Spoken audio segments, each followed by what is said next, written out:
एक बार स्वर्ग में विचरण करते हुए कृष्ण और राधा एक दूसरे के सामने आ गए। विचलित से कृष्ण, प्रसन्नचित से राधा।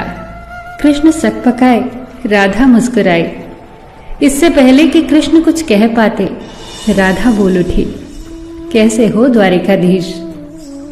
जो राधा उन्हें कान्हा कान्हा कहकर बुलाती थी, उसके मुख से द्वारिकाधीश का संबोधन कृष्ण को भीतर तक घायल कर गया। फिर भी किसी तरह अपने आप को संभाल लिया उन्होंने और बोले राधा से, मैं तुम्हारे लिए आज भी वही कान्हा हूं। तुम तो मुझे द्वारिकाधीश मत कहो। आओ बैठते हैं। कुछ मैं अपनी कहता हूं, कुछ तुम अपनी सुनाओ। सच कहूं राधा, जब जब भी तुम्हारी याद आती थी, इन आंखों से आंसुओं की बूंदें निकल आती थी। राधा बोली, मेरे साथ ऐसा कुछ नहीं हुआ।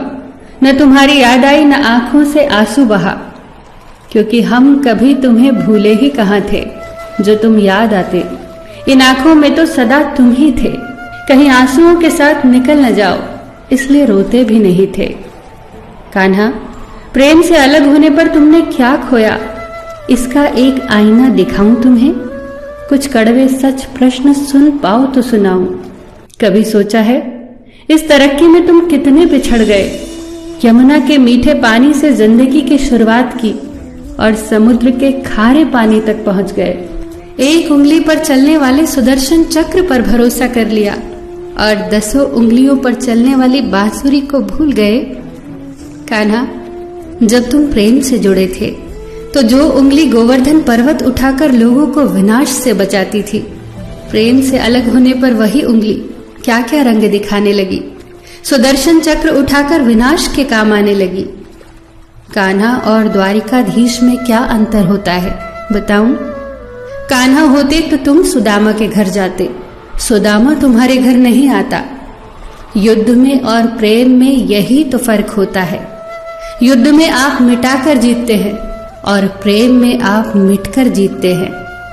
कान्हा, प्रेम में डूबा हुआ इंसान दुखी तो रह सकता है, पर किसी को दुखी नहीं कर सकता।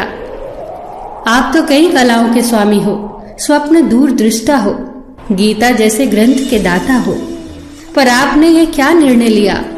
आपने अपनी पूरी सेना कौरवों को सौंप दी और अपने आप को पांडवों के साथ कर लिया। सेना तो आपकी प्रजा थी, राजा तो पालक होता है, उसका रक्षक होता है। आप जैसे महाज्ञानी उस रथ को चला रहे थे जिस पर बैठा अर्जुन आपकी प्रजा को ही मार रहा था। अपनी प्रजा को मरते देख आप में करुणा नहीं जगी, क्योंकि आप प्रेम से शून्य हो चुके थे।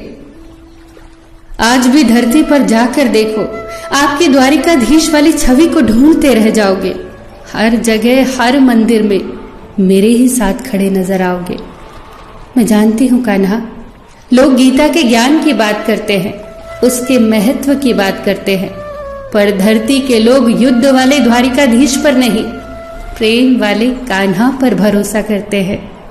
गीता में मेरा दूर दूर तक नाम नहीं है, पर आज भी लोग उसके समापन पर राधे राधे कहते हैं। ये कहानी काल्पनिक जरूर है, पर इसके भीतर छिपी सीख बहुत महत्वपूर्ण है। श्री कृष्ण के पास कभी किसी प्रश्न का उत्तर ना हो, ऐसा तो हो ही नहीं सकता, परंतु राधा द्वारा लगाए गए प्रश्न चिन्हों पर कान्हा मौन रहे। यही तो है प्रेम में समर्पण का भाव। पराक्रम में हमें हर किसी को हराना होता है, तब भी हम जीतकर भी हार जाते हैं, परंतु प्रेम में एक ही कईयों का दिल जीत लेता है। सही कहा है कि छोटी सी उंगली पर पूरा गोवर्धन पर्वत उठाने वाले भगवान श्री कृष्ण छोटी सी बांसुरी को दोनों हाथों से पकड़ते थे। फिर मिलेंगे दोस्तों अगली कहानी के साथ। तब तक के लिए अपना ख्याल रखना और हमेशा मुस्कुराते रहना।